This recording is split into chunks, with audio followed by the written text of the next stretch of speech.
Toby Green is co-founder of Coherent Digital. He's a longtime member of our community and often has incredibly insightful thoughts and opinions about the scholarly communications landscape. So I'm very interested to hear him talk about building and launching the Commons. Toby, over to you. Thank you very much. I'll try and share my screen. Okay, is that okay? Everyone see that? Yes, looks great. Right. Well, thank you very much for inviting me to speak.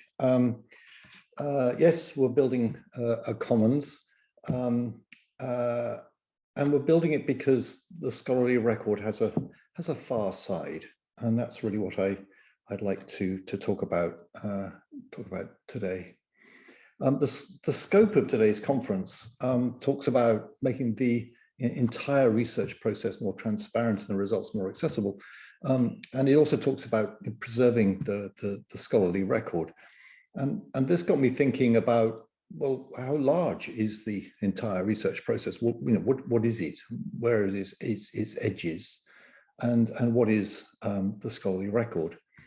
Now, of course, there are organizations who study this. So these organizations, and I'm sure there are more, study this, and they produce a lot of data to give us some idea of how big the scholarly communications industry is, or how many papers are published, and how fast that's growing.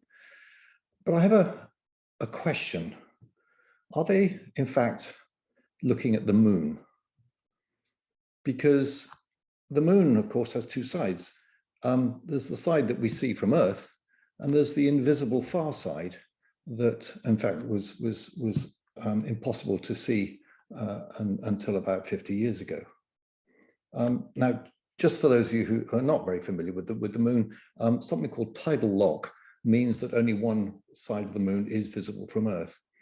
But what's sort of even more interesting is that, in fact, the near side looks very, very different from the far side.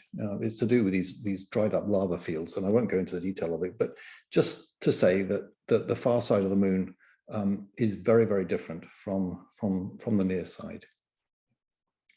And so these organizations, when they're looking at the scholarly communications business, I would posit that they're looking only at the near side because they can't see the far side. So that's really what I want to talk about today is this far side. And I would just sort of add that my introduction to the far side was when I joined the OECD 20 odd years ago, when I left Elsevier and went to the OECD. And I stumbled into a world of publications, research publications, that actually had no connection whatsoever with formal publishing as handled by the likes of Elsevier and Springer and so on. And that, it really opened my eyes to the fact that, yeah, there is a far side out there. And what I'm doing now shows me that this far side is much, much larger than I think I ever imagined. So where's my evidence for this? What's what can we see that points to the far side? Well, Yale has got a group called Climate Connections, and they're doing a lot of great work in trying to pull content together around climate. And in the lead up to COP, they put out a list of 12 timely reports that they recommend anyone who is following COP should read. And these are these 12 reports. There was one that is published in the scholarly record. It was published in the Lancet. The other 11 were all published informally on various organization websites. Not one of them would have been visible to all those who study the scholarly record.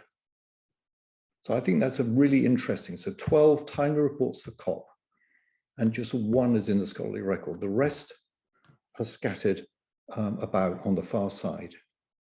Now you could ask the question, do they count as scholarship? Is this content trustworthy? Has it been peer reviewed, for example? So, well, let's look at that. Let's look at sort of trust for a minute. These are the organizations that publish those 11 reports. Obviously, you've got the IPCC. I'm imagining that everyone listening today knows who the IPCC are. They produce these great big climate change reports organized by the UN. What's really interesting is that all the people who write those reports are academics. They work in academia, and yet the results of their work is published on the IPCC website, not in journals and books. IISD is an NGO based in London. The IEA is an international organization attached, in fact, to the OECD. I know the IEA very well. I used to publish their books. Chatham House is a very well-known think tank based in London. The Sustainability Institute, you've probably never heard of. It's a think tank. It's based in London. It's quite small, and it's just looking at, as the name implies, sustainability issues. The World Meteorological Organization, it's a UN body. UNICEF, which I'm sure you're familiar with, you probably buy their Christmas cards, but they also produce research. And yes, the Yale Program on Climate Change Communications. Now here's interesting. So Yale is publishing on the far side of the moon.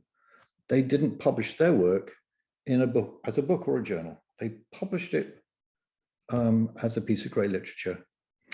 America is all in. This is a group of cities and philanthropists and other leaders in the United States who set up this organization when President Trump decided to try and walk away from the Paris Agreement. And they started producing information. The British Academy, which you probably are familiar with, and I'm sure I don't need to explain that that's the logo for the White House. So is this content trustworthy? Well, I think you probably agree that those organizations are trustworthy. Has this content been peer reviewed? Well, the answer is yes, it has. Now, it hasn't been peer reviewed in the way that you're familiar with books and journals, but it has gone through an expert review process. There was a study done in 2017 asking these organizations about their reviewing process. And typically these organizations do put their content through an expert review process before it is published. And certainly any organization that I've worked with in this space, I've worked with quite a number of them, they all have pretty robust review processes. And there's a very good reason why they do. Their future funding is totally dependent on their reputation, and their reputation is totally dependent on the quality of the work that they put out. They have as much incentive, if not a greater incentive, than any academic to put their work through review before it goes out, because otherwise they will fail as an organization. So this content is trustworthy, it is reviewed. So begs the question, why is this Farside stuff not visible in the scholarly record? Well, that's because the near-side stuff is released by publishers.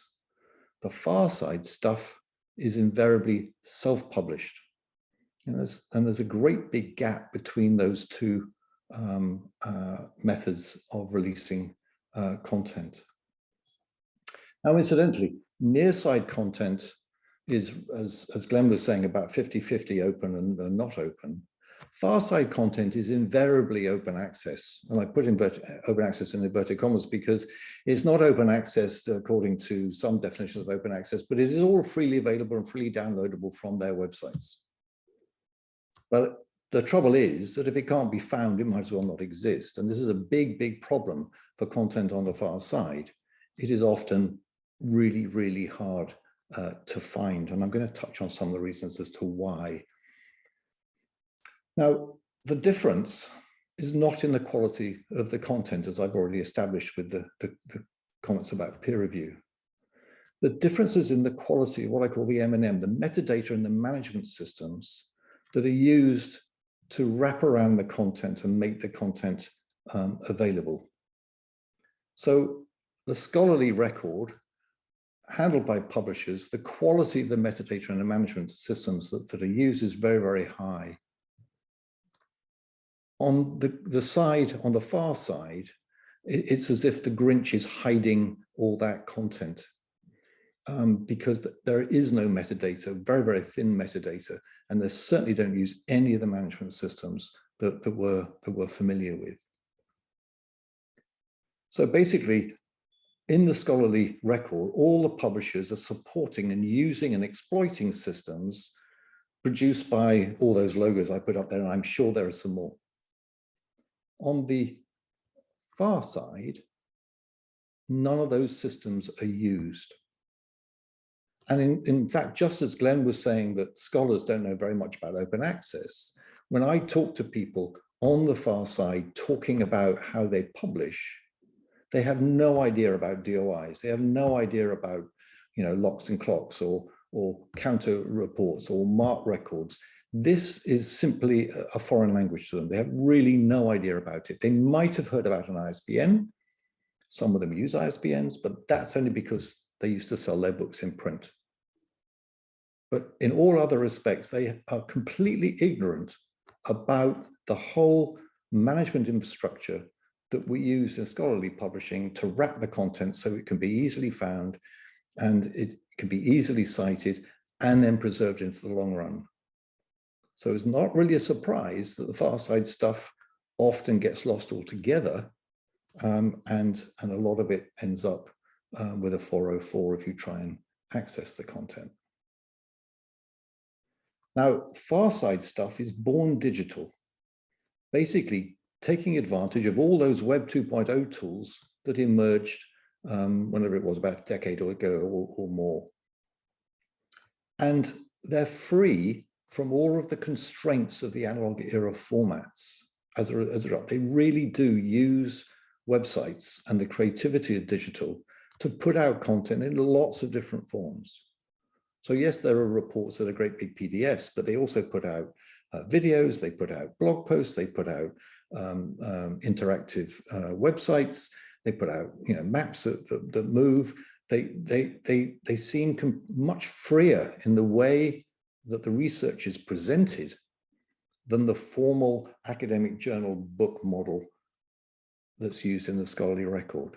There's a much higher degree of creativity on the far side, at least that's my observation, than I've seen on the more analog era method of publishing that happens on the scholarly publishers.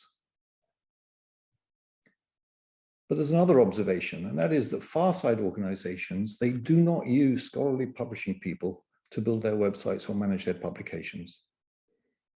So, I mean, I was quite a rare beast to be working at the OECD and having worked previously in a mainstream scholarly publisher.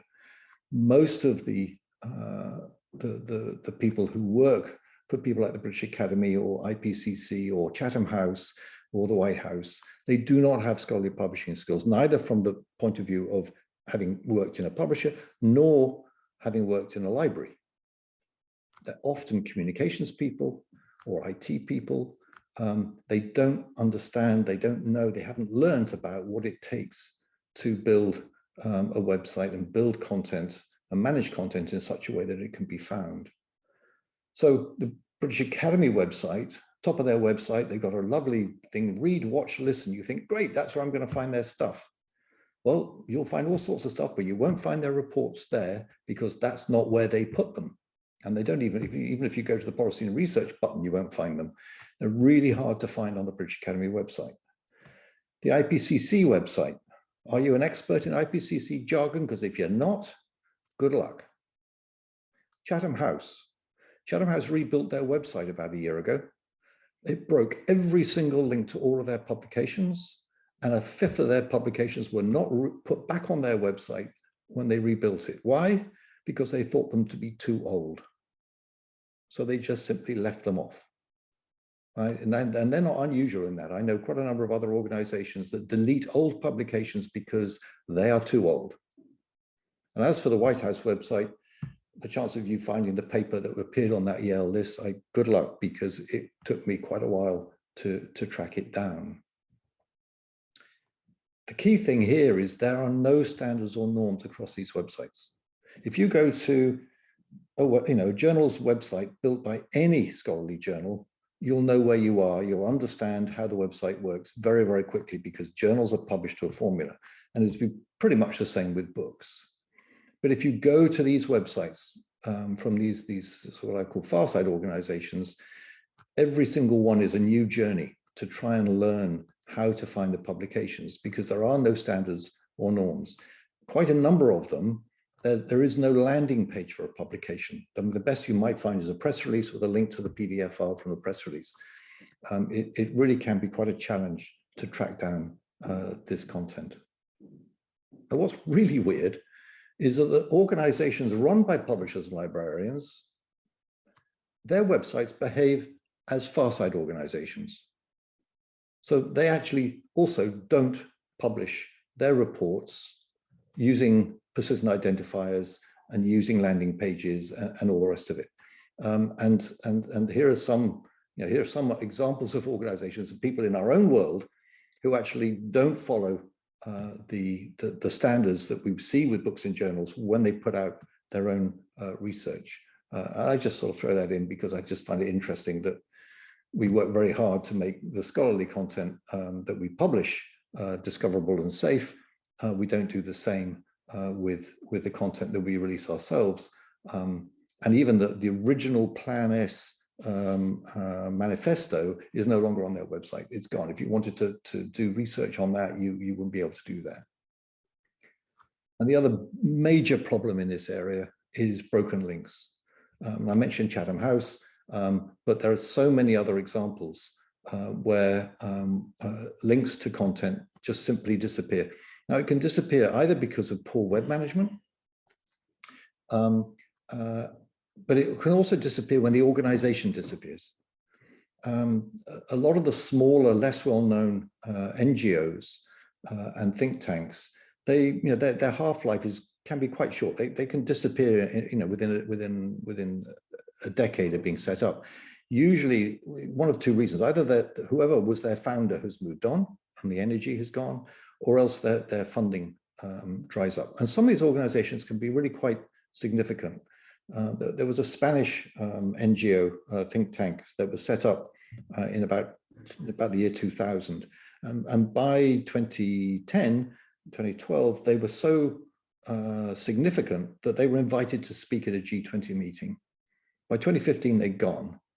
The funding dried up, the website's dark, their 2,000 reports no longer available online. That content had just simply evaporated. And that is not uncommon in this space. So how big is this problem? How much content is missing from the scholarly record? Well, with Policy Commons, which is the commons that I'm building at the moment, we've already captured 2.7 million publications from just 7,500 organizations. And that's in less than 2 years. I think we're simply scratching the surface. There are 21,000 organizations in the organization directory we've compiled, which suggests that there's an awful lot more, a long way for us to go to catch their publications. And I just find it sort of kind of interesting that 21,000 number is not a million miles away from the 35,000 journals listed in URIX. It sort of got me thinking that these organizations are almost should be considered as being journals, as in being producers and publishers of content in their own right under a brand, much as a journal is. Now, I'm not suggesting that there's however many millions of articles sitting behind these organizations, but in terms of the number of entities that need to be managed, it's not a million miles away from the number of journals that need to be managed. Now, what I've described is all this Farside content that's very, very poorly managed, published by a set of people who are ignorant about all of the norms that we use in scholarly publishing. And that's really why we've developed our new Commons platform. The idea is to tame this wild Farside stuff and make it part of the scholarly record. And that means that we're looking for reports, we're looking for data sets, we're looking at interactive content, we're looking at blog posts, videos, papers, and yes, articles and books too, because why not? because we can point to the content even if it's sitting on another website. But also with our other product, Mindscape Commons, we're capturing videos and VR experiences and making those safe and accessible and treating them like the scholarly content that they are. And that's really what we're trying to do with our commons. So behind the scenes, we have spiders that go out, that fetch and filter the content, and then we wrap it and tame it with the scholarly metadata and management so that we can begin to inject this content into the mainstream systems. What else are we doing with our commons? Well, we capture organization records. We capture the publications, but we also offer a service whereby you tell us what you need and we'll go and find it for you, retrieve it from websites for you. We'll tag that content automatically as we ingest it. And we'll even extract the tables from the PDF so that you can not only find the tables more easily, but you can extract the data from the tables and take it away as a CSV file. We allow the community to upload content. There's no way we're going to be able to crawl it all. If people come across publications or links to resources that they think are useful for the community, they can upload it in seconds and make it live on the commons. And of course, we have exports, so we can export to Mark Records and export to Cantor and so on. Digging deeper into, this is an item inside Policy Commons. So every item has a summary, author details, if we can find them. A lot of content in this space has no author. So we have to do our best to either replace that with an organization name or we dig in and find the author. We tag it and make it available topics. We create a downloadable citation. This content does not have standardized citations. We're building a tool that will standardize the citations, and we give every object a persistent identifier. We link to the organization record. You're not sure the provenance of this, you can click through to the organization record and you can see that organization. And users can make lists within Policy Commons and then can export those lists, or even add to the list by uploading content so they can add and create a list that could be useful for giving a course or something. And in the search, there's a ton of facets to help you find the Farside stuff that you need. So clearly this content, which is incredibly hard to find in any other discovery system, I mean, public search engines really struggle to find this, so like Google and so on. Yes, if you know the title, you'll find it, but if you don't know the title, your chances of finding it are very, very low because these organizations tend not to be very Google friendly and therefore their content gets deprecated. But also this content is not, Google Scholar does not index the organizations, these organizations' website. The Google Scholar can't find it, and their websites aren't set up for Google Scholar to crawl. We're about to make Policy Commons indexable on Google Scholar, working with Google Scholar on this, so that all this content can be discovered there. So Policy Commons will be a bridge between the Farside and Google Scholar. And we're talking to some of the ANI services to see whether we can get the content discoverable in those systems as well. Again, another way of building a bridge between the far side and the near side. So I think that wraps up what we're doing. It's really all about trying to catch all this content. There's really valuable content that's out there that struggles to have an audience, but is in fact really important. And certainly that climate example is just one. We have so many other examples of great content that's sitting on NGO websites, think tank websites, research center websites. I mean, research centers that have grown up like mushrooms or within universities. There's a huge amount of content sitting on those websites that has not made its way into journals and books. And there's a long way to go to make that content part of the scholarly scholarly record. So thank you. Great. Thank you, Toby. Couple questions for you. One is sort of related to a comment that was put in here from someone who mentions that they had previously worked in this NGO space. In Farside space is how they define it. Are you working with those organizations to enhance their content at the point of production, or are you enriching it after the fact? After the fact. There's no realistic way of working with them upstream. I mean, first of all, we are currently harvesting content from 7,500 organizations. Coherent Digital is a startup. There aren't very many of us. So the idea that we're going to be able to work upstream, no, that's not how it's going to work. So no, what we're trying to do is, if you like, reverse engineer the content so that we can begin to extract the value. So for example, with that table tool, that's something that we have a tool that goes in, tries to find tables, pulls it out, Sure. turns it into a CSV file. Okay. So you're solving the problem after the problem's been created. You're not trying to fix the problem from the outset. Well, I have to say, I spend some of my time trying to advise organizations on how they might want to upgrade their publishing, but that's really hard. In fact, to get organizations to change the way that they publish is really hard, because there's all sorts of reasons of why they publish the way that they publish. So yeah. No, absolutely. Changing production workflow is not an easy thing, and especially when you're talking about digital production, digital content creation is such a,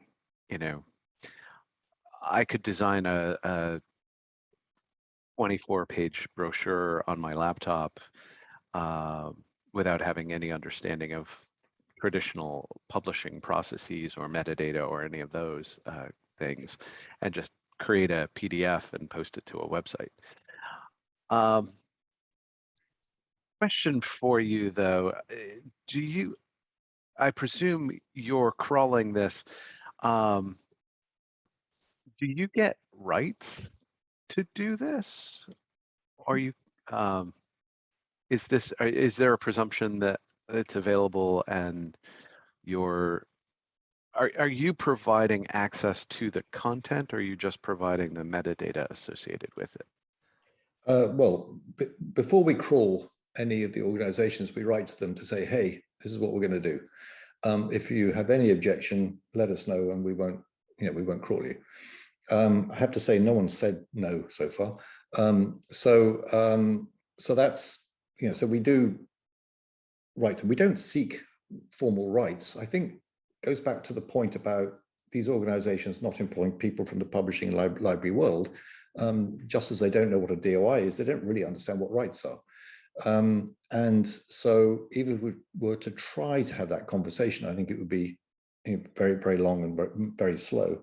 The other thing is these organizations are actually really keen that their content is read, and therefore they're really excited by the idea that we're going to make their content more discoverable. So what we do is that when we crawl, we ingest the metadata as best as we can find it, we enhance it, we enrich it, we ingest the file as well, so that it can inform our search engine, which is a full text search engine. And then the user finds the item in Policy Commons, and we route them back to the original website to fetch the content. Now we do that for a couple of reasons. One is, yes, okay, it's good for rights, but the other thing is, I think it's really useful for the user to see the content in its original context. There may be associated items that we haven't got that could be relevant for them and useful for them, and they can learn more about that organization. So the main thing we do is route people back to the original website. However, if that link breaks, because remember, this content is very unstable, then we've got a copy of that item, and then those who are members, we will give access to the saved copy. Now, we don't attempt to sell that. It's a service. We're providing you with a service whereby is like a link insurance service. If the copyright owner asks us to take down the content, obviously we take it down. We do also have some premium content. There are some people in this space who are still selling. We are licensing that content in the normal traditional way and making that available inside Policy Commons as well. But that's a small subset of our content. So are you assigning DOIs to this content? We'd love to assign DOIs, but we can't afford to. So we've developed our own persistent identifier, but it's compatible with a DOI system. But I mean, 2.7 million objects, that would be quite a big cost for a startup.